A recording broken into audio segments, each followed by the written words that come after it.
Hi there, Lana here, and today I want to talk to you about the brain. And this is a little prop I use sometimes with clients or when I'm teaching. It sometimes helps to have a visual. And our brains are amazing machines. They help us survive. they are amazing. I mean, their whole job is to help us survive. And one of the oldest parts of the brain is what we call the reptilian brain, and that's the part of us that's the fight, flight, or freeze mechanism. So when we're in a life-death situation, that part of our brain engages and helps us survive the situation. And it does so by shutting down any unnecessary functions within the body so that we can just focus on surviving. What is interesting, however, is that as you probably can recognize, that part of our brain gets engaged a lot more than necessary. In fact, it's kind of quite a common state to feel stressed, anxious, sort of in survival mode constantly, where we have this tension going through us. And that's us engaging this fight, flight, freeze on a constant basis. And that's not actually how we were designed to function. The way we were designed to function is much like every other animal out there. So, for example, the other day I watched with one of my kids the Disney Channel elephant documentary in which Meghan Markle narrated. She was wonderful. And she was narrating how the elephant herd moves from one watering hole to the next.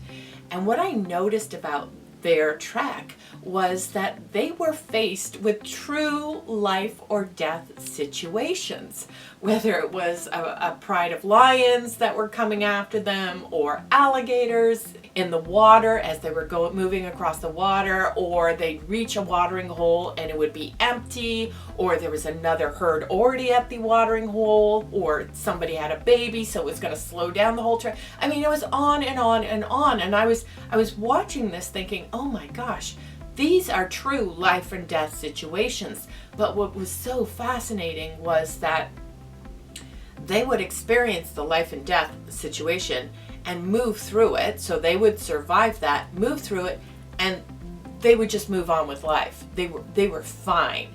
They were back in balance. And this is what we misunderstand sometimes as human beings.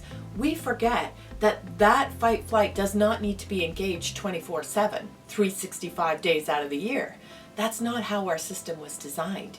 It was designed to engage when we needed it, not full time.